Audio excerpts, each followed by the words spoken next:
I don't really know what to say, ladies and gentlemen, except that this is a podcast, and that that would be Mr. Stylosa waving his helmeted head around like a nutcase, which, as you can see, is a highly fancy piece of equipment. Hey, son, this thing is like so. If you've been following me on Twitter, you'll know that I've been blabbing about. Like, I got a mountain bike and started going on. I believe the technical term is enduro trails. Like, I'm not really a fan of going through the wilderness, right? Like where there is no track. Yeah, I like it where there's some form of track, but I like to go really quick, and I like to be in the wilderness, but not like off the track craziness. Yeah, because that's pretty slow, unless you're some sort of insane person who don't care about dying. Anyway, my helmet, I don't have it. My old one, 'cause I threw it away. Was like apparently was rated for impacts of about 15 miles an hour or something. It said. And when I looked at my phone and it told me I did something like 27 point something mile an hour at one point, I was like, yeah, sure, if I crash, I'm dead. I'm going to have massive brain damage. So I looked at helmets and I was like, I need to get one. But I don't want to spend a lot of money. And then it suddenly dawned on me that, such as wise old men generally say, anything that keeps you connected to the ground, you've got to spend money on. Or anything you put on your head that protects your head when it connects to the ground, you should probably spend money on. Yeah. I was like, yeah, but probably should. So I found the best helmet, which is this. The bell, not the bell end, as people were saying on Twitter. The bell, and then somebody drew a massive cock on the top. The bell... childish. Guys, just childish. Super 2 mountain bike thing. Now, this is crazy, because what you can buy for this is a thing which goes around the jaw, like so you can have a full face thing. Like that attaches onto it if you want to go crazy. But I don't want that, right? This just means that if I smash my head, it won't be as bad as it would have been. Because this is like, well, it's solid. It's got like a helmet in a helmet. It's also got silver fibers in the internal thing. So it's antimicrobial, so it doesn't get like bacteria up. It's got a little swizzler. It's the most excessive solution to a bike helmet I've ever seen. It's got this. So if I take this off, like that, and then I stick it in here, like that, it's got a GoPro on it now. Like it can, and then you can like obviously move it and whatever. GoPro mount on your head, just because you know. It's also removable, and it's got this crazy tracking thing on the back. Whereas I'm not going to show you this, but if you find me dead, right? If you text this, it will text my next of kin and call them, and it will also tell you what problems I've got and what medication I'm on. And then it's also got this, which I'm going to stick in the thing, which is, I don't know whether you can't see, but it says blood type, medication, conditions, and that goes in there, like that. This also comes off, like, and you can move it. But it's like the visor. And absolutely the reason why it's designed like this at the front, because it looks like a little bit weird, is because so you can have goggles. You want your goggles on. So there you go. So hopefully I won't get brain damage on a crash. Although, you know, as I say on Twitter, like paintballing. I think it's a bit too late for that. I used to like paintballing, and I got the same vibe when I got this delivered that I got with the paintballing shit I used to buy, like paintballing goggles and shit. Yeah. Like I don't know what it is, but it's like it's just a helmet, but you're just like. See, my purchase was nowhere near as excessive, but it just looks like some sort of offensive weapon if it's the wrong way around. Which is it's literally just a stainless steel.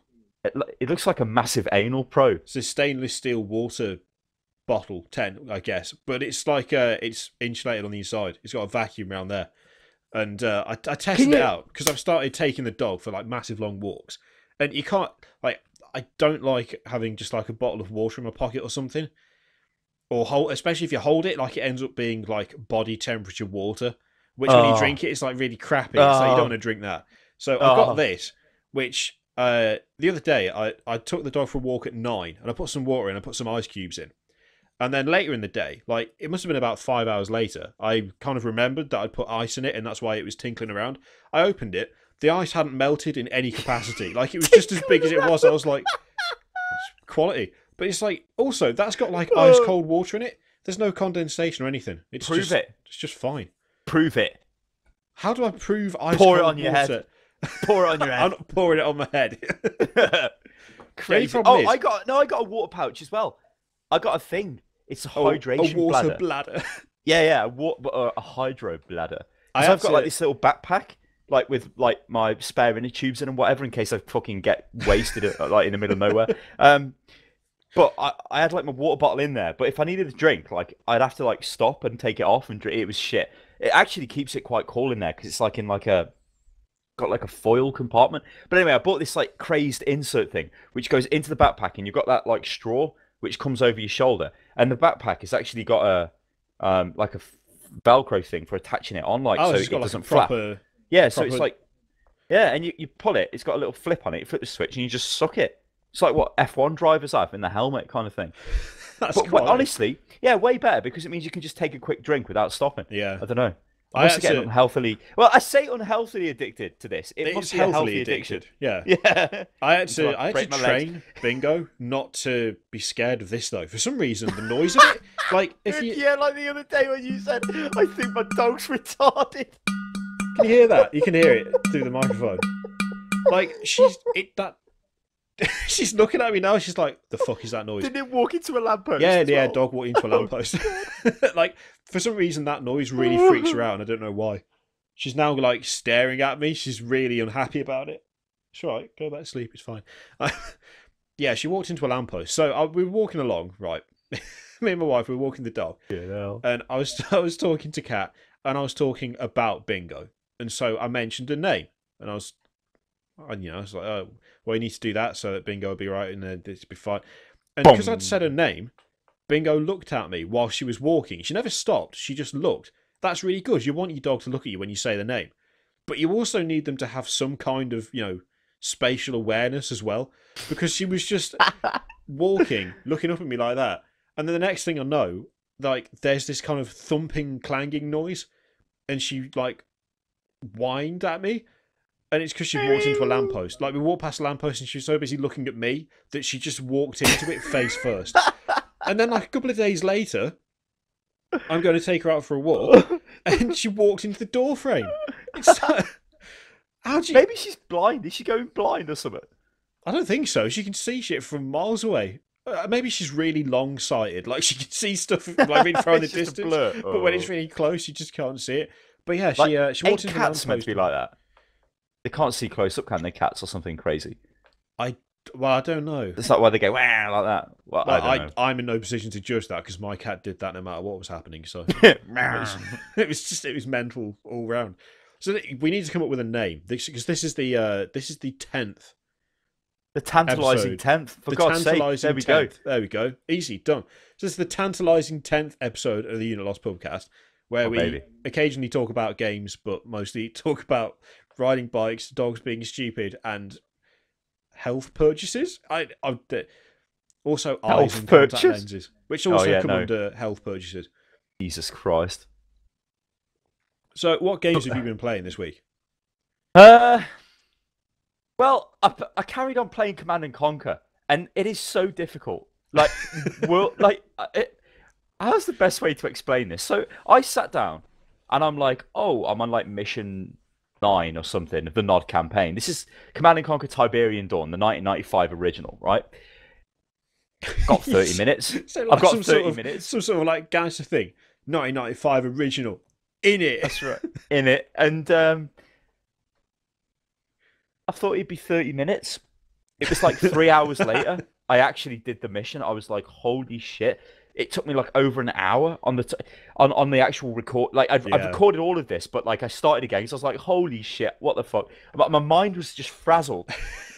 And it's like, it's so difficult. It's just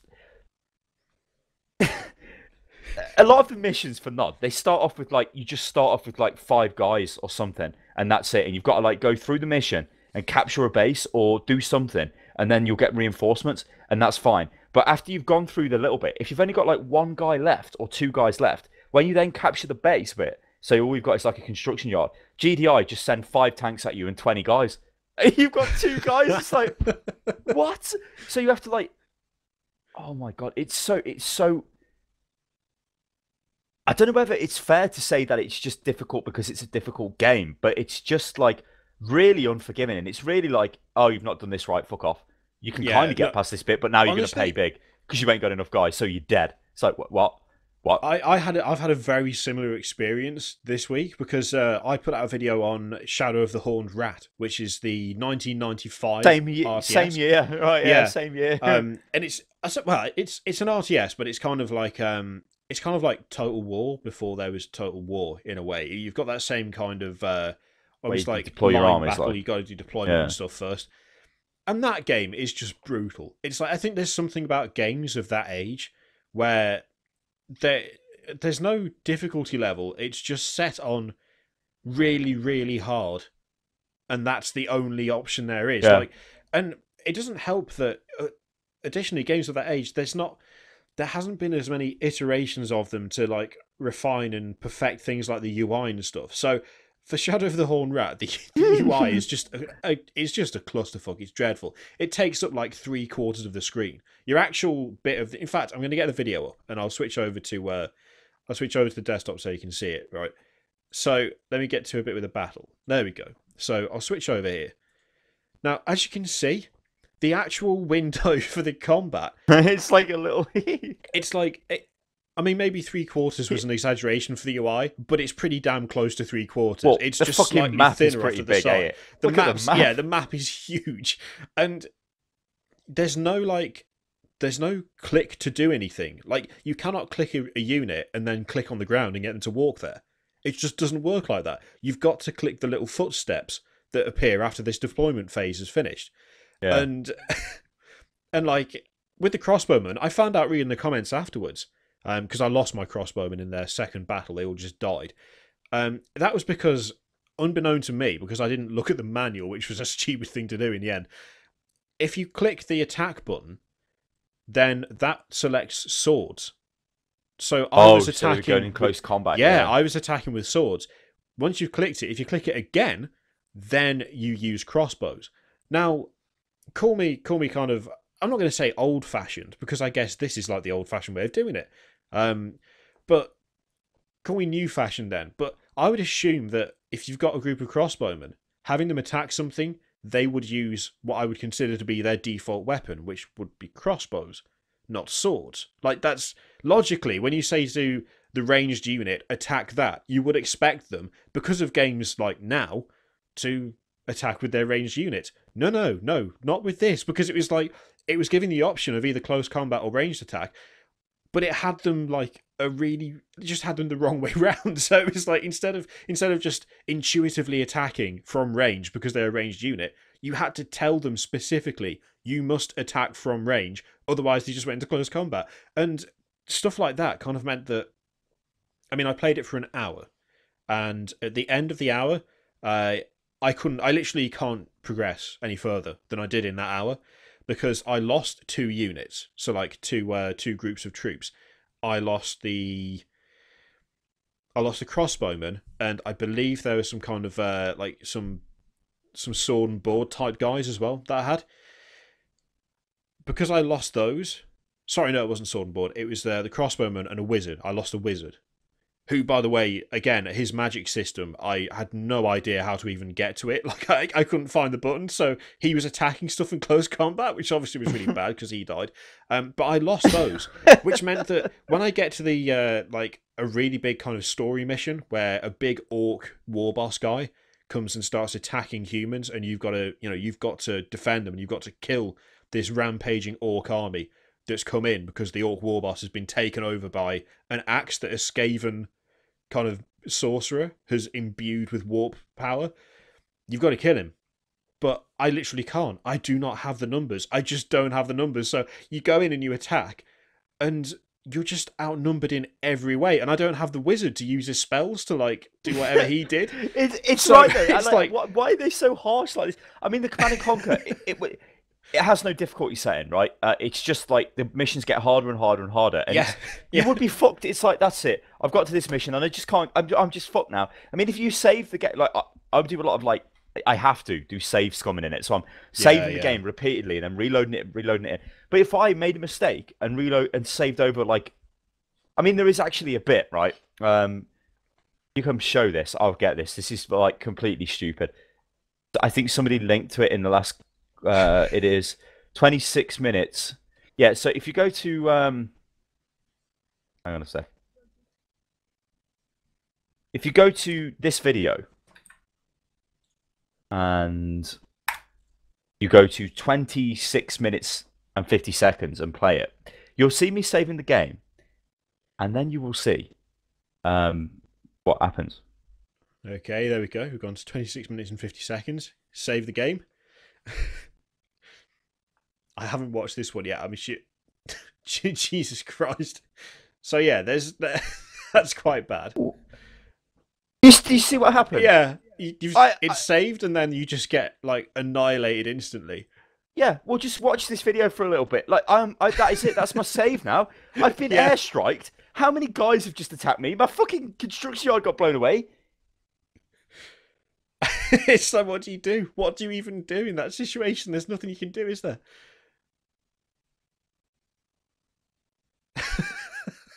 God, it's so brutal.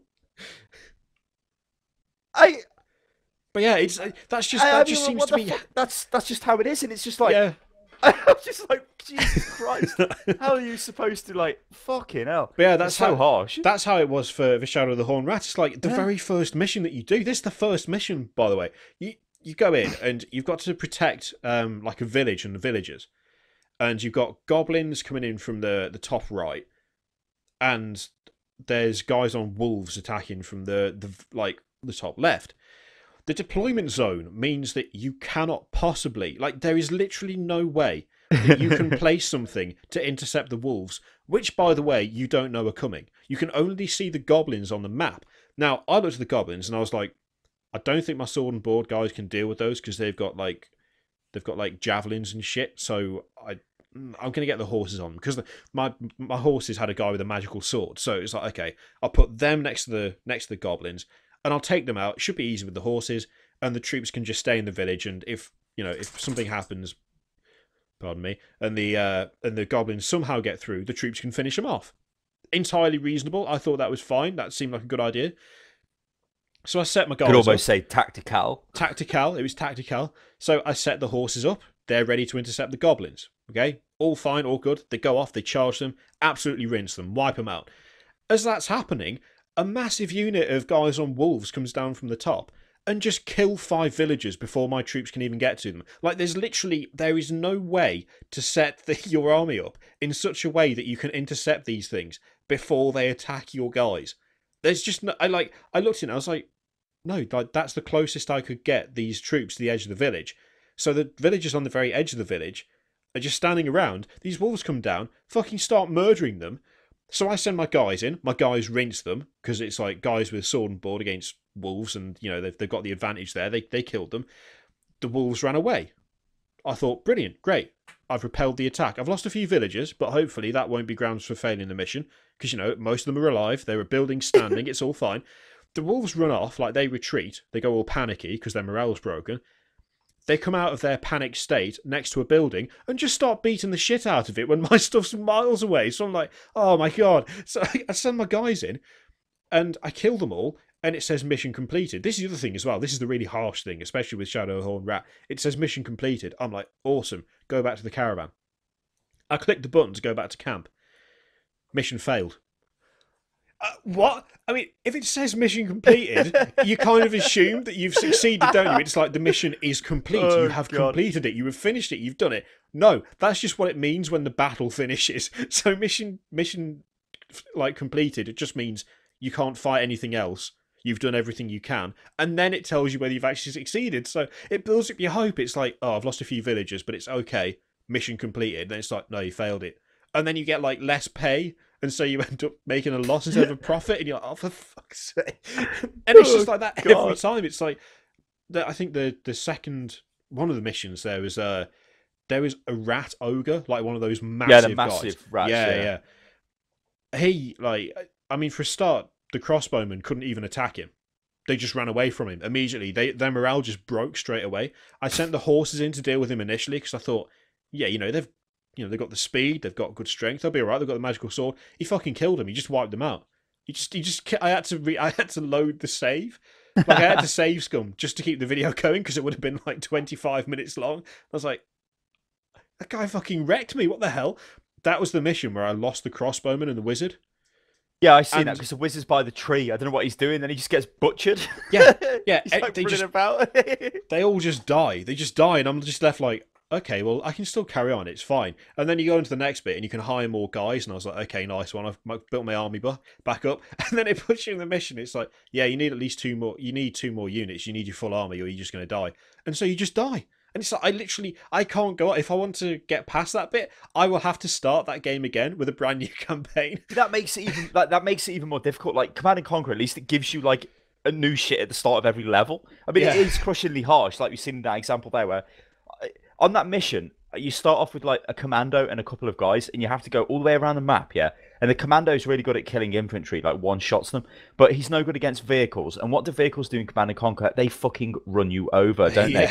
And it's like, oh god, you're trying to run away from them and all this mad shit. He had a couple of like bazooka guys with me, they got killed.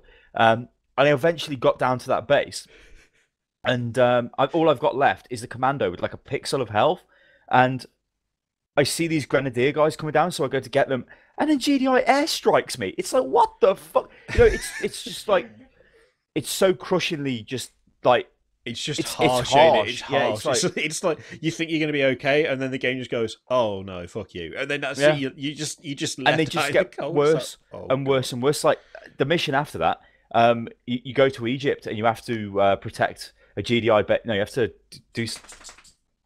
You have to recapture a GDI technology center, which is developing the stealth tank. No, you capture a nod center that GDI took over or some shit, right? Yeah. But you're on the Nile, so there's a GDI gunboat going up and down the Nile. Now, it's got a missile system on it, and it fires and it does insane damage. Like, it kills everything. Like, it just blows everything up when it hits it. Infantry, tanks, everything. So you have to, like, you've got a force one side of the Nile and a force the other side. The force at the bottom has got 3 artillery tanks, yeah? So you know from Red Alert, you know the Allied artillery? It's the same vehicle, it's that, yeah? That can hit structures over the Nile, yeah? So you need to get all these units at the bottom, round the enemy units, and away, don't move when the gunboat's there, because it'll kill everything, right? And then get that to that far side of the map. Then you've got your commando team with a load of other light infantry that has to like infiltrate all the way down to find the location of the base, because he's got the engineers with him to capture the building that you need, the tech building. Got to get your commando to the entrance of this base. There are 2 guard towers, yeah? Guard towers are like pillboxes from Red Alert, so they murder infantry, yeah? So they're going to kill your engineers or anything that gets near. You got to use the artillery to fire across the Nile to blow up the 2 guard towers, right? Which is fine, because there's no fog of war, so if you've explored an area, you can see where the vehicles are, yeah? So you see where the gunboat is. Gunboat's gone, that's great. Send the artillery up, start bombing it, yeah. Move your guys around and your engineer, that's fine. GDI sends 20 infantry at you. And I'm just like, I couldn't believe it was happening at first. I'm like, there seems to be, and there were tanks and everything in this. It was like a completely impossible force to fight that is coming towards me. And I'm just like, what? Like, what? Like, I can't stop that. What am I like? What am I? Even if I had every single unit, it would not have been possible to beat that. So I ran past, captured the technology center. It gave me the construction yard when I got close. That was like an objective. And it's like, kill the GDI base. GDI is sending 20 infantry at me. I've got a commando, a couple of artillery units out of the other side of the river, so I've got limited range, and a couple of guys with me. And I've got to like fight off like 3 medium tanks coming in, loads of Humvees, loads of guys. And I'm just like, in the video, I'm like, all right, I'll come back for the next episode. I don't even know how to. I don't even know how to do it. Yeah. I'm just like, I am fucked. I cannot fight that. But I just can't. I just don't even know how to do it. I'm just like, it's ridiculous, ain't it? It's just stupid. And you know, playing Shadow of the Horned Rat kind of prompted me to get my copy of Dungeon Keeper up and going again, because I don't know why I was just on like an old game kick from that, and that's 1997, and that has, I mean, I remember bits of that game which were just bullshit, like just utter bullshit. It's like, here's your dungeon, you've got 3 rooms, you've got 4 creatures, you've got 5 minutes, and then 20 heroes arrive and they're all level 10, and you're like, right. What do I even do? What do I even do there? I don't know what I'm supposed to do. And they just wreck you. And it takes you like 8 attempts just to get past the initial assault. And there's another one which it took me ages to figure out, where I didn't get to it last night, but you have 2 Horned Reapers in your dungeon. Like, you just get them. They're the really solid guys that wreck everybody. But they cannot be in your dungeon as a whole. They have to have their own mini one. Otherwise, they just kill your own creatures because they're just unstoppable murder machines. And you have 2 of them. And you get like a flow of heroes constantly, like just running up the corridor where their little mini dungeons come off of. And they just break the doors down. And yeah, okay, the Horned Reaper might be able to kill them. If you lose a Horned Reaper, you're probably fucked. If your Horned Reapers kill all the heroes, but then start killing your dungeon, you're definitely fucked. And it's like, and it happens almost straight away. It's like, here's a shit wooden door. Here's a bunch of guys. Good luck. And that's the whole thing. And you're like, oh my God. The only way I ever beat that level, and I remember this distinctly, was realizing that if you constructed your dungeon in a certain way, you could funnel them down that central corridor in one long line. And I stuck a boulder trap just by the Horned Reaper's dungeons. And the boulder trap was overpowered as fuck because it just killed anything it hit or knocked them out if you had a prison. So I put it down, and this was after like 18 attempts or something. And it killed all of the heroes on the first wave. And it was only doing that I was able to even get to the second wave, which was bigger and nastier. So it was like the first wave was just like oh, if you survived this, well done. But and then you've got to like build it up again, and you're like, how did we play these games all those years ago? How the fuck did we do it? Like, I was sitting there thinking, how the fuck did I play Command and Conquer back in there? I was like, what? I got Dungeon Keeper when it came out originally on disc. Like, it was one of the first games that we had on our computer that was Windows 95. It was amazing. 1997, I was like 11 years old. I have no idea how I played that game, because even now I'm playing, I'm like, this is just fucking bullshit. What the hell is this? Back then, did we just accept it and just be like, oh, this is difficult? Or was like 11-year-old me sitting there going, oh, fuck this. This is no, fucking we've stupid. been slowly eroded away by games being totally easy and just getting given everything given to us. It's fucking crazy. Anyway, so other games I played, right? I suppose we can... No, let's keep it RTS. So, and I guess you played a bit of this as well. This is Active Aggression, which I really want to call Age of Aggression, because that is beautiful. I've been playing this just on my own a little bit. And I've only had a couple of games, and I really like this game. I don't know like how it stacks up in terms of like balance or anything like that, but it's just a fun RTS game that is really does feel like Command and Conquer Generals too. It feels so similar to Command and Conquer Generals. If any of you guys played that, it's just like it's just a modern version of that game, and it is. I really like it. Although what I will admit is the matches I've played, they've ended pretty quick. They haven't been massively long games. Now that does tend to happen multiplayer. You know, like you just playing random people online. You know, like Supreme Commander suffered from this as well. You know, I remember playing it with you and playing it with other people.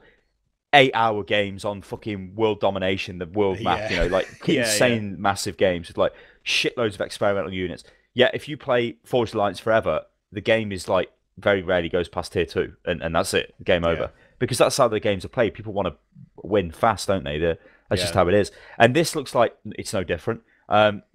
I was a culprit of this because I was playing as the US and I was spamming out Humvees. But what I was doing was I was putting, because the Humvee can have an anti-aircraft minigun on it, an anti-infantry machine gun, or a tow missile. And the Humvee's only oil, and the upgrade only costs oil. So all I did was prioritized oil. I didn't even bother with aluminium. Oh no, I did, sorry, because I needed it to build the light vehicle bay. But I didn't need a lot. And I just pumped out Humvees. I fucking pumped them out, went straight up the map, ruined this guy's refinery. He just surrendered. I was like, well, drove past that after I realised attacking refineries was a stupid idea, because what you should do is blow up the little trucks, because they're more expensive. And I fucking went through all 3, because it was a 3v3 game, of the enemy bases, just blowing up their fucking trucks, and just drove off, and they left one by one. That was it. 11 minutes, I'd won the game. I tweeted the thing, and I'm like, look at this. I've like got 27 kills. Almost. But it wasn't even a rush though, because it didn't. A rush would be something that, I mean, in StarCraft terms, happens really quick. You know, within the first minute. Oh god, this was like 8 minutes into the game, and then 3 minutes later, I drove around the map and blown low their shit, and that was it. So if they put one base defense down, that would have killed the Humvees because they're shit. But they didn't, and it's like, okay, I've sort of, but that's an RTS game. But I enjoyed playing it, and I'm like, when I Yeah. played it with you, the 2v2, the 1v1 against each other, I enjoyed that as well. It does strike me though like a game where I would really like to play, kind of like Dawn of War is as well, Dawn of War 2, where you enjoy it more playing it with your friends than you Yeah. would just like. I mean, it's going to have a ranked system, and I'll try that and see what that's like. But I don't think that'll hold me like StarCraft 2's ranked system did, because I knew that was balanced and I knew a lot of other things. Whereas this is Yeah. like it doesn't. It's like a It new seems more thing. difficult to balance. It hasn't got like the tried and tested kind of element, has it? That StarCraft 2 had. Just Thing with because well, StarCraft 2's the maps were always mirrored. yeah. This isn't like it can be different. It's a different game. It's more of a general style thing. That's Yeah. why I sort of view it as. But I really enjoy that game. It runs really good as well. I enjoy playing it. I'd be down for messing with some like 2v2 when there's ranked play out. It's actually quite popular. Now there seems to be quite a few games Yeah. of like just people playing custom games. I mean, it does suffer from the same old shit where it was a 3v3v3 game I joined, and like 4 of the people must have been playing on a wood or something, because they just disconnected straight away. Yeah, or it was like the game is stopped because so and so's lagging. It's like, oh fucking hell, that shit's terrible. Yeah. But it's enjoyable though. I one of the things I quite like about that game is just it's got its own kind of design. Like it looks like its own thing to me, but at the same time it looks very much inspired by things like Generals. It's like and World in Conflict is quite similar to as well. Yeah. Like, think of it this way, right? GDI is the US Army. Nod is the Chimera, and the other, well, I don't even know what they're called. The Cartel is the other one, isn't it? The Cartel. I mean, are they Mexicans or something? I don't know. I don't know who they are. They're probably like GLA, I'd imagine. Yeah. They're probably going to be it like. It does sound like it's going to be something terrorist like that organization. GLA. Yeah. Yeah. It's going to be. So it's all very. I'm looking forward to seeing them though. They should be interesting. I'm hoping they go like full mental with them, like the GLA was, because they were crazy with the different vehicles they had. There's like a lot of emphasis when I on used to kind of, play like, scrap Generals and stuff, wasn't there? Yeah. When I played Generals, I used to play GLA. That was my army. I never really liked US in that. US were okay. They were like the highly technological force. The Chinese were probably my second favorite. They were like a spammy army with like low quality shit, but loads of it. But GLA was like, I used to play the Demolition General because my favorite tactic was to get the terrorists on dirt bikes. And again, there's no way this game could be made. I've said this before, but there's no way this game could be made in this climate because terrorists on motorbikes and like fucking IEDs and God knows what you could do with the GLA. You could drive. They could drive up and down cliffs. The bikes could, the dirt bikes. So you could like run in with guys on dirt bikes and take out like a tech building if they didn't put defenses in the back of the base or do something like really devastating. Yeah. Or a good tactic. This is kind of like you do this in StarCraft with Banelings. You just sort of leave them about, and when an army's moving, you just roll them in. That's what you do with the guys. Or you try and take out the Emperor tank, the massive Chinese tank. It was like the mega mammoth tank thing. It was like shit. It was massively cost effective to do that, and I really like GLA. But each of them had their own crazy different playstyles, and active aggression is totally the same. Like the US is kind of like the Chinese from Generals with like a bit of GDI inspiration. They're sort of they seem to have like they're not high tech, which is weird because usually you'd think the Americans would be the high tech force. They're sort of like the middle of the ground, old style military, like 20th century style military. And then you've got Chimera, which is the European like defense organization, who are like high tech, like really high tech, like nano shit. Like and they've I kind of like the fact that there seems to be a lot more variation in the vehicles, but there don't seem to be as many vehicles. When I went back and looked at the 2 videos that we did, the US is like they got loads of vehicles. Bay, there's loads of choice. To Chimera Bay, there's like 2 things, but those 2 things do all of the things that the 6 choices do for the US. So it's like they are kind of more expensive, but they're also more versatile, and they can be equipped to do different stuff or just do everything at once. In the case of, I can't remember what that vehicle is called, the one with the big thing spinning around on the top in it. Like you can intercept artillery and everything.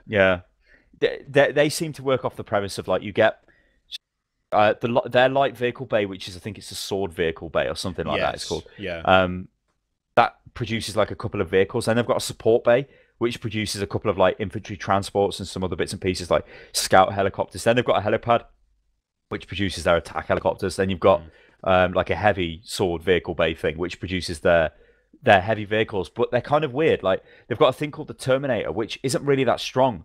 It is when you start upgrading it, because if you go to like the weapons research place and all that shit, you can start like sticking missiles on them and like anti-ballistic interception stuff.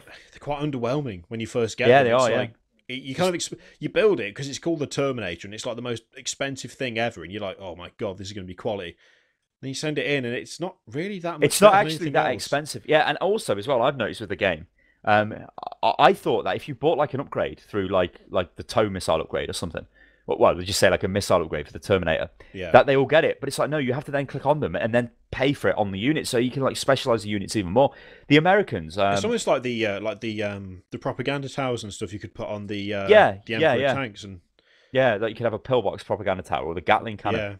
But the Americans, their Abrams tank, which is their top tank, you buy the tank and that's fine, but then you can upgrade the tank 2 more times, so you can make it way more durable and do more damage. Because the whole American thing in active aggression is they're sort of like veterans of war, which just makes sense because America's been at war basically constantly since after World War II. So their soldiers are like grizzled veterans that use older technology because they're used to it. And their tanks, you get like, I think it's urban tank combat upgrade tier 1, then you get tier 2. But you buy the Abrams, which is pretty expensive. Then you pay like 1,000 gold to upgrade it to the next tier. And then you pay 1,000 gold again. This is like per tank. 1,000 oil to upgrade it again. But then what you're left with is the best battle tank. It is the best tank then. The ground combat tank. It's got no air combat capability, but it's like the best, and it's like it really is powerful. But it's really expensive. But it's again all this thing about upgrades. Like me and you had a fight. I think it's only US versus US, and I'd upgraded my tanks, I think, to tier 1. Yours weren't, but mine just like trounced yours. It was like fucking hell. There was a massive difference. There was a huge difference between upgraded and non-upgraded. I don't know. I enjoy. I do. Came out of nowhere for me. It came out of nowhere because I played Illyrium and another RTS game that Focus had published, and they were pretty shit. They were like really low budget shit, and I just was like, active aggression. I don't really care, to be honest. I spoke to TB and he told me that I like it because it's generals. And I'm like, okay. Then his video came out and I've seen a bit of that and I thought, this looks pretty interesting. Then we got keys and then it was like, this is actually pretty fucking good. And I played it for quite a bit this week. Yeah, it really was. Yeah. I mean, I want the single player campaign and I want the. I definitely want that. Like, I will play that all the way through. I'm not. Yeah. I do like RTS games, but I'm not great at them. But I always like campaigns for RTS games. I don't know why, but I really do like the kind of single player experiences that a lot of them come with. The only thing is, when it comes to multiplayer, I tend to hit my kind of, I guess, skill ceiling very, very early on. So it's like, but the thing is, like I said in the videos for that, it's like, even though I'm not the best at that kind of game, I still really enjoy playing it and I want to play more of it. And that's the key, isn't it? If you can get someone who isn't got nice touches, hasn't it? It looks nice, and when vehicles are fighting, it looks nice, and the missiles are exploding, it looks nice, and it runs really smooth, and it just works well. And I don't know, it's just a good sort of mid-2000s RTS game that has been reimagined with better graphics, essentially, and better control schemes. I think it's pretty good. What else have you been playing anyway, Mr. Kirioth? Well, the only other thing I've played this week, which I've played loads of, is World of Warships. Which, you know how I said a while ago, like, Heroes had kind of grabbed me, and I thought I might end up playing a lot of Heroes. Yeah. World of Warships has completely taken over Heroes. Like, I have no interest in playing Heroes at all, because it's almost like I'm getting my kind of team-based fix from World of Warships. And I played it last night, because I wanted to try and get to the next tier of cruiser. Having unlocked the battleship, I decided I didn't want battleships after all. I wanted cruisers instead. So I got my fully upgraded St. Louis out, which is bullshit, by the way. It's such a bullshit for that tier. It's a bit over the top. Like, it's better than the South Carolina battleship in tier 3 by far. Like, it just destroys it because it's got too many guns. Like, that's the only way to put it. The St. Louis has got too many guns. It's got 7. Well, it's got 14, and you've got one at the front, one at the back that can do full rotation either way. And then you've got 6 on one side and 6 on the other side. So you'll have like 8 guns facing I don't whichever think direction. it's pronounced Saint Louis because that's Is it St. French, Louis? isn't it? Yeah, it's Saint Louis, yeah, because we take the piss Saint Louis. Yeah, I just call it that all the time. But I had a fight. I had a game yesterday, and I put the screenshot on Twitter where I did pretty well, and that was actually, whilst it was the best I did in terms of experience, every game I had last night was pretty much exactly like that, and you can put it down to just the ship, because in that tier, the St. Louis is just a bit over the top, if you ask me. It's just, I'm not an expert on the game, but if I can fight a South Carolina like side to side and beat it just by constantly firing shots every second, never endingly into its side, that's a bit off. The thing is, there's always like strong and weak ships in every tier, isn't there? It's the lower tier, like that St. Louis is like a easy vessel to use because it can keep firing. The cruisers generally seem to be better lower tier anyway. Destroyers are just destroyers, I suppose. I kind of like the combo cruiser destroyer things. They're not bad with torpedoes and some cannon. That's the one I've just unlocked.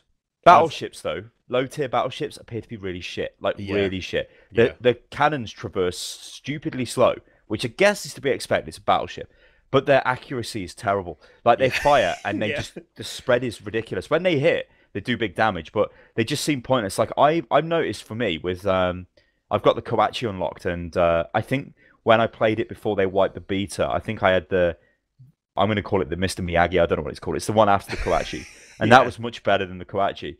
But it's like the Koachi's a hard slug. Like I'd gone from getting like 500 plus experience a game in my cruisers to just getting like 200 or something in the battleship, because I'm trying to engage enemies and I'm firing at them, and I know I'd hit them if I was using my cruisers, but I'm not, so I'm missing. But I need to play this ship to just sort of power through, because I want some of the, I want to play as a battleship, because I kind of, to me it's interesting when you get the hit with a battleship, because it's like holy shit, it's like immense damage. It's obviously harder to do, but I don't know. Also, I think I might have a soft spot for maybe trying destroyers as well, although they annoy me when they drop their smoke. They're really frustrating. I wanted to go down the battleship. Or maybe aircraft carriers. They're interesting. They play like a little RTS game. Yeah, it feels like as you go up the tiers, like battleships become more and more kind of the big thing that you see. You see more and more of. I mean, obviously they don't become available until tier 3, but it's like you see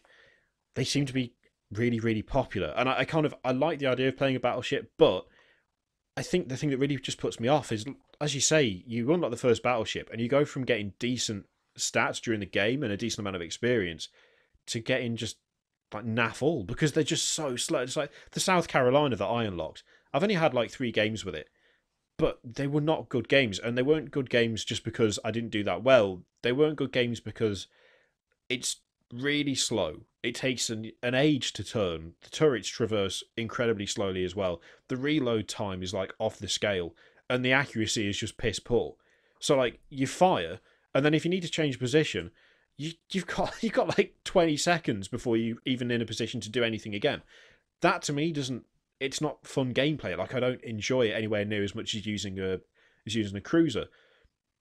The St. Louis is bullshit, but it's at least easy to get to the next cruiser with the St. Louis. Like that's I've now got, I can't remember what the mine was next the Kuma. I'm sure mine was a Kuma or something. I had a Japanese with the cruiser torpedo thing. Yeah, you don't. That's the tier 4 cruiser for the US. That's the one that I've got now, and that's got torpedoes on as well. Which when I say I'm not sure about, I just don't know. Kind of how the torpedoes work. I'm assuming I'll be fine once I've. Torpedoes are like, what you do is you press 3 on the keyboard usually. That's what it's bound to, and it comes up with like a targeting arc. It's not just you don't fire it like you do like with a cannon. And what it does is whatever you've got as your target, so whatever boat you've just looked at and it's got the target on its head, it tells you where to fire your torpedoes to hit them if they maintain their course. Right. Now, so obviously you do that, right? And you can change the spread to wide or narrow. Obviously narrow, if it hits, it's going to do loads of damage. Wide, it's more of a gamble, but more of a chance of hitting, but less damage. And you fire them off. But because if you've got a destroyer coming parallel with you like this, you know it's going to fire torpedoes at you. You need to change what you're doing to screw up its aim. and its torpedoes will miss you then, or like you need to slow down, or never stay at the same speed because you'll get hit by the torpedo and it'll kill you. They will just kill you. They'll kill battleships instantly. They'll kill cruisers instantly. And destroyers if they got over the torpedo would just die. Yeah, I mean the one I've unlocked is the Phoenix, which has got way fewer guns, obviously, but it does have torpedo launchers on it.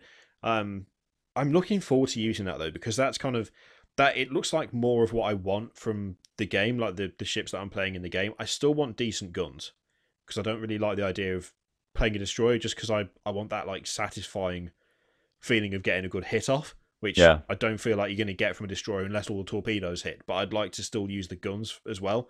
But the maneuverability on the Phoenix is like ridiculously good. It's far better than the St. Louis, but the artillery isn't as good. But then again, as you upgrade it, and this is the thing I kind of like about this, and I don't know why I like it in World of Warships, but didn't like it in World of Tanks, because it's the same system. Like, it is the same system. You upgrade the gun, you upgrade the engine with World of Tanks. You could upgrade the radar, wasn't it, and the tracks and whatever, the suspension. Yeah, well, you could upgrade all of that. I think it was radar. It was some communication shit. Yeah, the radio, that was it. Radio. It's all the same. Like, it's all the same, but for some reason, where World of Tanks, it was like I felt like it was a grind, and just I was only playing it to get to the next tank, almost as if to kind of go, this tank's crap. Maybe the game will get better when I get the next tank. With World of Warships, I'm doing it, and I'm looking at the different stuff, and instead of going, oh, it's a new gun, I'm like, oh shit, new gun. Or like these games are all like that though, aren't they? Like sometimes I think, like, if I'm fighting somebody like Koachi to Koachi, if he's got the fully upgraded Koachi, he's got the advantage on me, and that's annoying. But like, you can kind of let it go a little bit in World of Warships because I mean, I've been playing this a bit. Like, this is kind of like I did play a lot of Armored Warfare recently, but I've not played that for over a week now. I've played some World of Warships. I played it with you, so I played it for a couple of hours, maybe 5 hours or so this week. I've played that, and it just feels the same to me. Like those two games to me are just the same. I could easily play each one, and I don't really care. But World of Tanks just doesn't even come into that equation. I just don't want to play that game. But I don't really understand why, because it's the same principle. But I think the other thing as well is, and this is going to sound really weird, but like with the example of the St. Louis, when you upgrade from one hull, like the base hull, to the other hull, where you get all the extra guns, it's almost like a visual indication of progress. Oh yeah, where it changes. Yeah, more than you get with like upgrading stuff in World of Tanks. So like you might end up with a bigger cannon or like a different gun or whatever, but it kind of feels very much like the tank you had before. Whereas I'm finding with World of Warships, when you upgrade the hull or upgrade the guns, it feels like a different ship in some ways. Like it feels like a better version of what I had. And like yesterday when I was playing, there was a St. Louis in one of the games that didn't have the upgraded hull. And I looked at it, and the thing is, that's got a disadvantage against mine, obviously, because I've got more guns than mine, and the guns are slightly better as well. But I looked at it, and when I looked at it, I didn't kind of think, oh, I remember having that, it was shit. Instead, it was like, that was good, but this is better. Like, I don't know what it is. It's just, I think it might just come down to the fact that I feel like the games are quicker, but more satisfying. And well, we said it before. More. Yeah, I think I do prefer big warships to tanks. I think, especially older tanks, but it's just you get into the combat quicker. You just get hit quicker. You can take a lot more punishment, and then it's very rare. Like, it's only happened a couple of times where someone's got a lucky shot off from a battleship like 15 kilometers away or whatever, and knocked you out instantly. That's happened to me like once. Devastating blow, whatever it says. But like the number of times where I've had some sort of quality battle against like 2 or 3 people, and I might have been able to sink one, and I've kind of just about got away with not much health, but I've still got away, and it's like, oh fucking hell, that was close, that was good. I didn't ever get that in World of Tanks. It was just like, go out in the open a bit, fire a shot, oh, I've overextended, now I'm dead. Now I've got to wait half an hour for my tank to come back. It's just more visual. You see the enemy ships, you know where they are, and it's like they're over there, and that's where we're going to get them. But World of Tanks, everyone's hiding in a bush, and you don't know what the fuck's going on. Yeah. And of course, when you get to sail past the villages and see the ridiculous scale of your giant ship, which is like, what the... Yeah, it's stupid. Also, right, so other games. Hang on, I played. Unless you've got anything amazing to say. I was just going to say that beating the shit out of aircraft carriers when they can't do anything back is more fun than it should be. When you Aircraft manage to carriers are catch one quite out good, of though. place, it's like, oh yeah, I mean, it's just like if you can somehow sneak around and get to one, and it's not prepared for it, watching them try to run away, and you're constantly pummeling them with HE shots. I like that, and I don't know why. I think it's just a case of you're mine now. You're fucked. You ain't going nowhere. But aircraft carriers generally like you see people moaning in aircraft carriers because they're not being defended. But if you watch them, a lot of the lower tier ones I've seen, they just fucking go off in the opposite Yeah, they direction, just and the wander fleet goes away. this way, and they're like in the corner, like here, and then they're on their own. They've got no. Oh, good. Fuck them. Anyway, I played Journey, so Yes, yeah, people raved about Journey, and I was never going to play it on my PS3 because why the hell would I? Came out on the PS4, which if you do own it on the PS3, you do just get the PS4 version, which I guess is nice. It's 1080p 60 FPS, which is to be expected because the graphics engine is nothing to be. yeah. It's Not exactly very as well demanding. at this point. Aesthetically and visually, it looks nice, but yeah, it is an old graphics engine. Well, it's not a. It's just like a. It's almost like an iPad game. It's just sort of the like those style of them. What's that game where the map spin? I don't fucking know. iPad whatever games. It's like a very like yeah, whatever. But it's such a for what's in that game, which is pretty minimal. It's very polished, like the animations, the way you move and stuff, which is the only thing you can really do in the world is move around. They've made it feel really nice, and they make you feel like you want to go through the game time and time again just for the movement. Well, I went into this not knowing much about the game. I knew it was a walking simulator. Yeah. I knew it was, and I was like, games like Brothers: A Tale of Two Sons, To the Moon, and shit like that, which try and invoke like emotional responses, have always been pretty crap in my opinion because I think they're overhyped. You know what? Especially Brothers: A Tale of Two Sons, I thought that was just Games like that, to me, the best way to describe them is heavy-handed.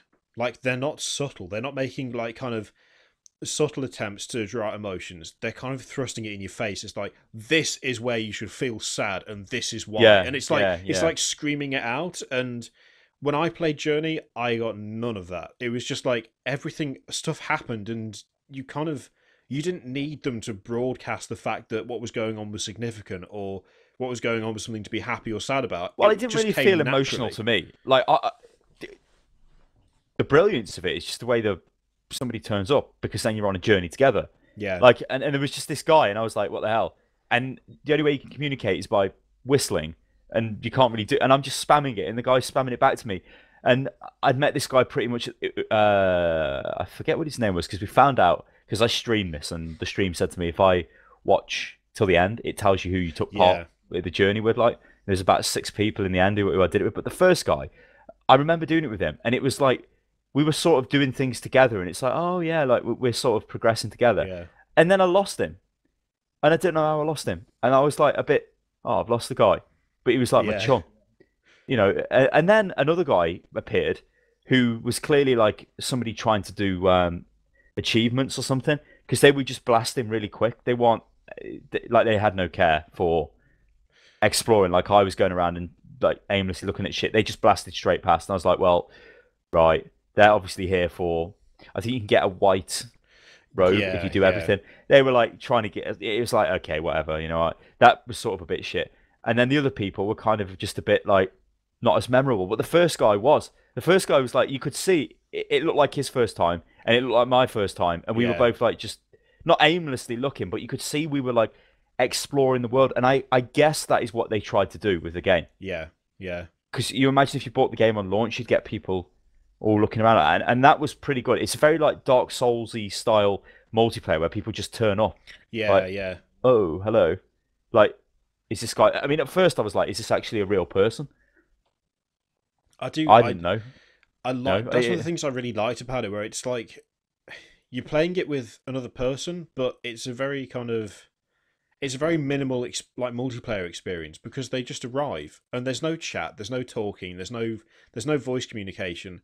It's literally like, I mean, obviously it worked the way they planned it because it's just 2 travelers happen to have like come across each other, and that was it. That's the whole thing, and I really like that aspect of it because it's not that's the thing. It's not heavy-handed. It's not kind of ham-fisted or this person has arrived because of this. It was just. It's a very relaxing experience. It's just like a relaxing experience through an abstract world. That's all it is, really. It's just it's not really a platformer, I guess. It's just a movement simulator See, this is the thing. with Like, nice audio.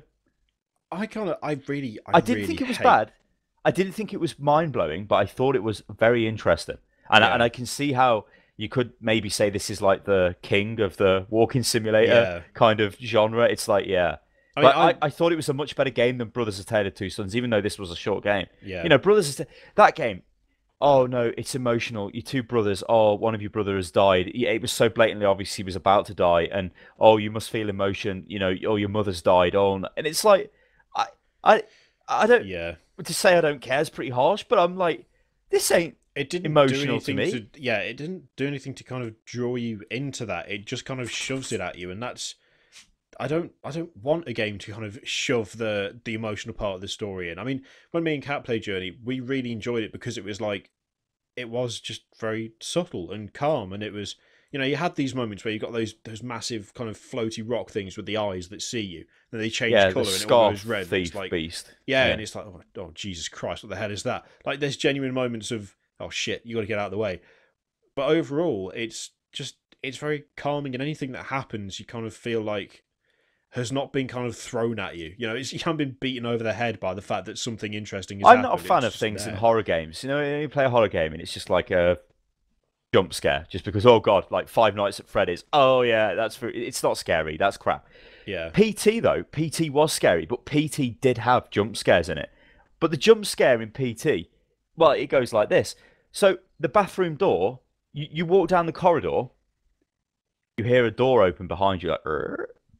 So you turn around and you see the door slightly ajar. It's not open, and you're walking towards it, and yeah, I'm thinking, oh, okay, somebody's going to launch out of the door, ain't there? Or there's going to be some sort of something that's going to flash or beam out the door. yeah, Walk up to the door. I look into the door. I'm like, what the hell's going on? The jump scare is just a hand quickly grabs the handle and shuts the door. That's it. And yeah. that's like a It's much better. That's like, oh shit. That's yeah, much better than like scary face.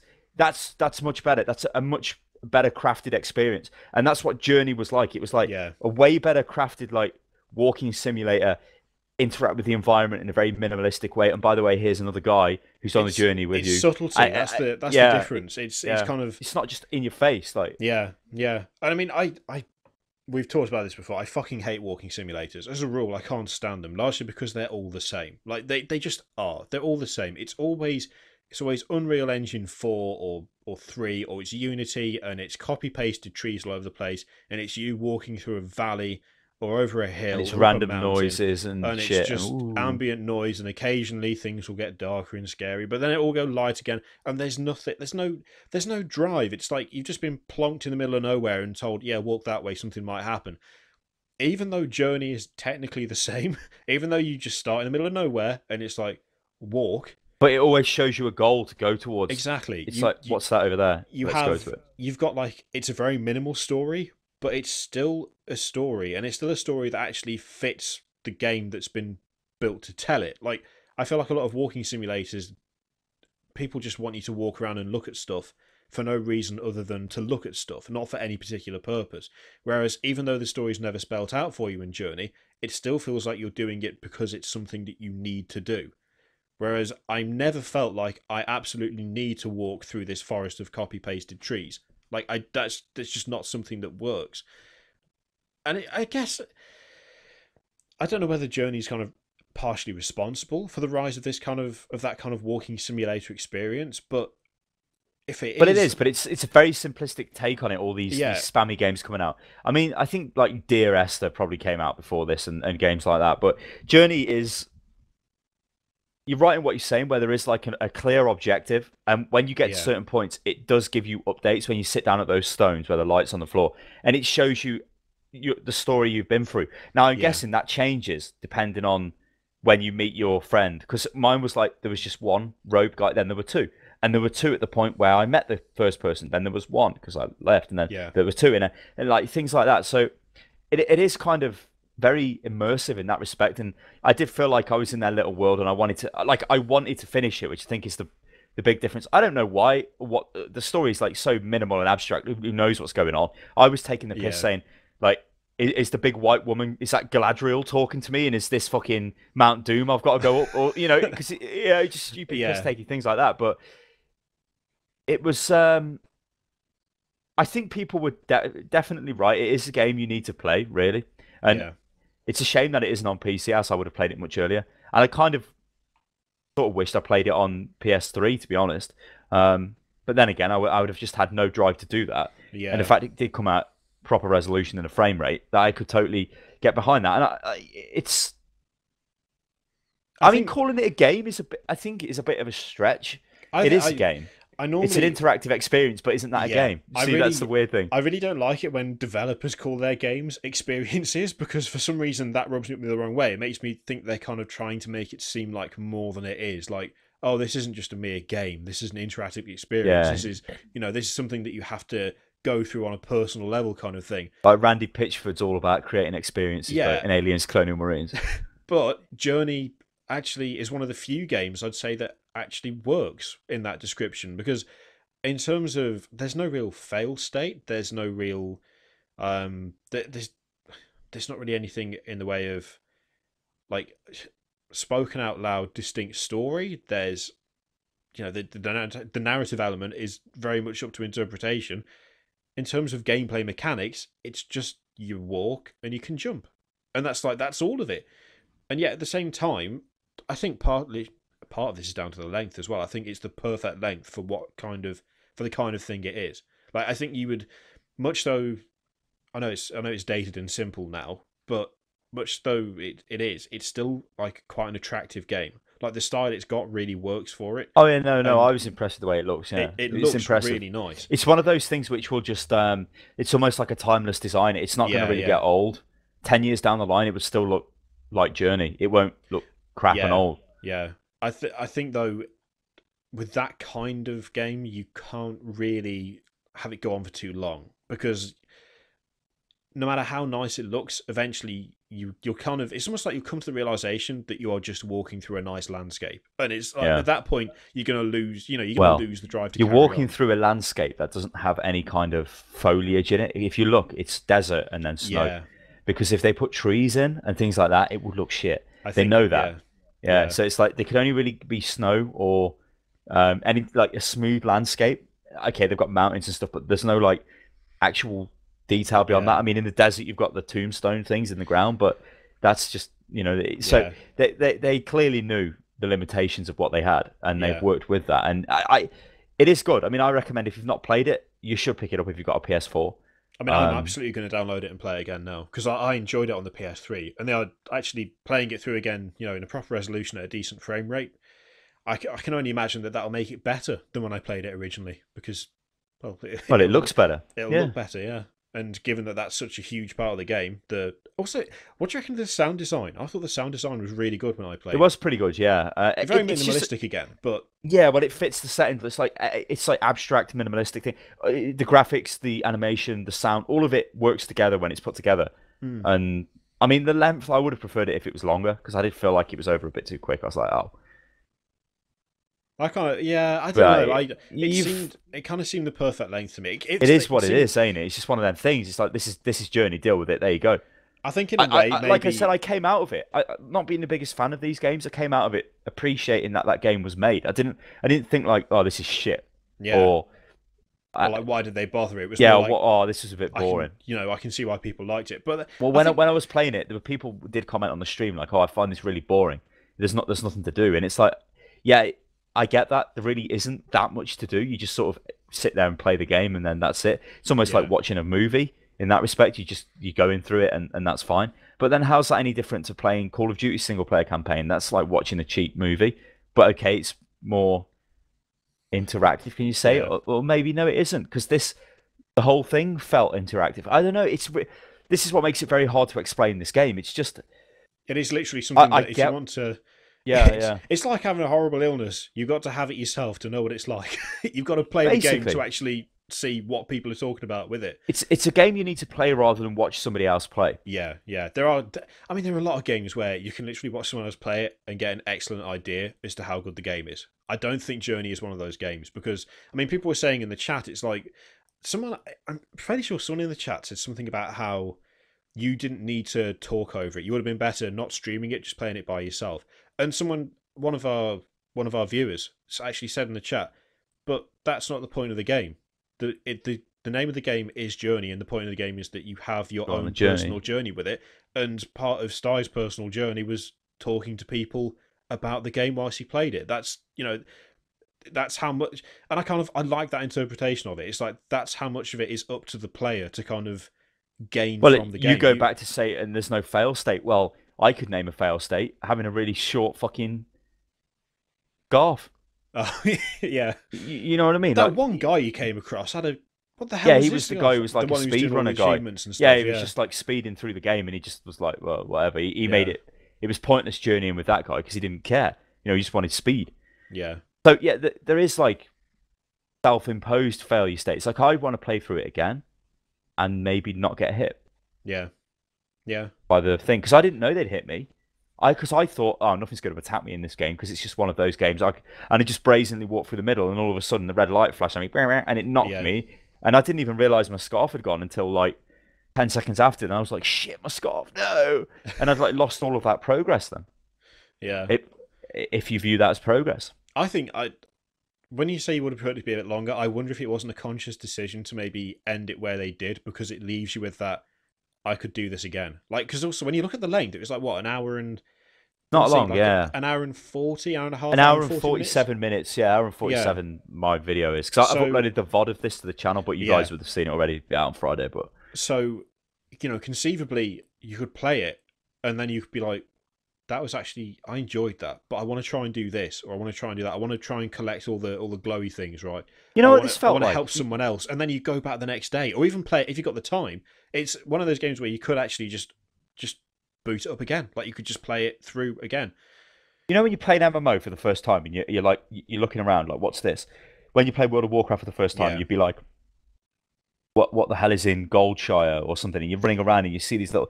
It felt like that. It felt like such a nice little world they'd made. And you're running around, it's like all these ruins, and you're going, oh, what's through this door? And then, oh, what's through there? And there was quite a bit that I didn't actually go to, which if I played through it again, maybe I'd go over there and check that out. Yeah. Probably nothing there, but it's just that thing where you can check it out. And you know what? I bet an MMO in this style would work quite well. Obviously not like, you'd have to have like skills and abilities and stuff, but like this type of like third person thing. Yeah. I don't know why it's not been done. Maybe no one wants the art style. Yeah. Because you could like create really, I mean, it probably took them ages to create these areas. So just saying like, yeah, boys, pump loads of them out and it'll be fine. It is a nice game though. It's very, very polished, very smooth. And even smoother because it's in 60 FPS. Yeah, I mean, as you say, if you haven't played it and you've got a PS4, I'd say even if you've got a PS3 and you haven't played it, still go back and play it. Because as I say, I played it through on PS3, and like at no point did I kind of sit there. And it's easy to do this with consoles now, especially if you're used to playing on a decent computer, which I am. Like you can easily sit there when you're playing a console game and be like, it'd be better if it ran a bit faster than this. Like this would be better on PC. I didn't get that with Journey at all when I played it on PS3, even though I came to the PS3 very late. I never got that impression. I think it fit what it was on like perfectly well, and it being on PS4 just literally just makes it better. There's like no downside to doing it. Yeah. But if you don't have a PS4, it's still worth playing it on the original platform, because I don't think it's a game that can age. I don't think it can. Well, that's like I said about the graphics. Yeah, like you go down 10 years down the line, it's still going to look like Journey. It will still be like, well, that is just fine because it is as good as it can be with the tools that it's got. Yeah. Games that look dated are things like, well, I guess Shadow of the Horned Rat. That looks really dated. Yeah. Because of it's trying to be 3D before 3D was like a thing. So it looks really dated. The first like generation of FPS games that were 3D. No, I'm not talking about Doom or anything like that. I'm talking about like kind of proper 3D-ish style games. They look dated. Look at Half-Life. That looks really dated. Even Half-Life 2 looks dated now. Those are games that are just going to look worse as time goes on. Yet, look at games like Journey. I mean, in fact, could we name any other games that don't look dated?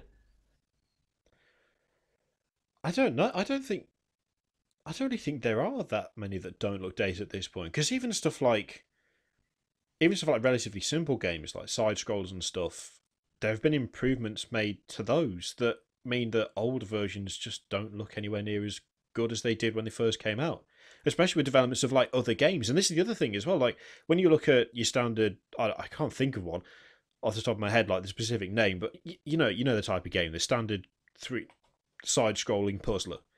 If you take a look at, say, I can't think of what one's called, but they're a fairly common genre for a while, and they may have dropped off a bit now. But if you look at say like Trine 2, for instance, any similar game to that was produced before it, by association, looks dated now because Trine 2 looked absolutely incredible. I can't think of a game that looks like Journey, that has that particular style, that has it's a combination of the simplicity of the design, the style of the game, and the way it's been put together. I can't, like with the environments and so on, I can't really think of another game that is like that game. And little touches like, I mean, I'm watching the video back here, and I see like when you get close to people, when you've got like somebody with a rope, you get close to them, you glow. Like it's like the game wants you to be close together. So you think, oh, I need to be close, because you recharge your jump through being close together. And it's like little stupid things like that where it's sort of saying, hey, you should go together because you'll help each other out. Yeah. Go together sort of thing. Just a nice game. It's just a nice game. I'm absolutely going to download that now. It honestly didn't blow me away, and I was like, but I was like, that was a nice experience. Yeah, I think sometimes that's all you need. Like, I think for some people, they will have played it and they'll have come away thinking that's one of the best things I've ever played. But you got two ends of the spectrum here, right? You've got the artsy fartsy super fans who are going to just like piss their pants because it's the best thing they've ever seen. Yeah. Then you've got people who are like, this ain't a game. I don't do anything in it. I'm just running around. This is boring. It's crap. And then you've got me, and I'm sort of in the middle. Yeah. It's like I think any game where if people can come away with an appreciation of the fact that game exists and that you've played it, I think that's fine. Like, I think there are always going to be people who kind of insist that you have to have some sort of visceral reaction where you're like, oh my god, this is amazing. But you could give this to your parents. Yeah. Your parents could play this game, or you could give this to somebody who does not play games, and they would play it. Yeah. They would just know straight away, and that's like the difference with this. You know, if you gave somebody, if I gave your parents active aggression, I don't think they'd be able to do much with it. But with this, they would. No, but with this, they'd sort of work out because it's can relate to it, kind of. You know what I'm saying? Like they'd work out how it works. I don't know. So it's like a soft, gentle experience, except for when giant scarf-eating monsters like bash you in, which I did catch. That I caught you hiding behind a rock, and one of them sort of saw you, and then it looked like it wasn't going to attack you, but then it broke through the rock and just like sent you flying. Which could be a thing. Maybe brutal. Breaking those rocks open. Maybe some of them have got treasures in or something. Who knows? Yeah. I just definitely go and play it. I mean, I'm going to go and download it once we finish this, and I'll probably play it again before the weekend. It's absolutely worth it. And even if you just come away thinking that was all right, it's still worth a go because you never know what you're going to get out of it. I think that is this week's Pubcast. I haven't played anything else. I don't think you have. So as always, if you want to, no. Yeah, if you want to support the Pubcast and Hotfix, then there's a linky up there and there's a linky down there.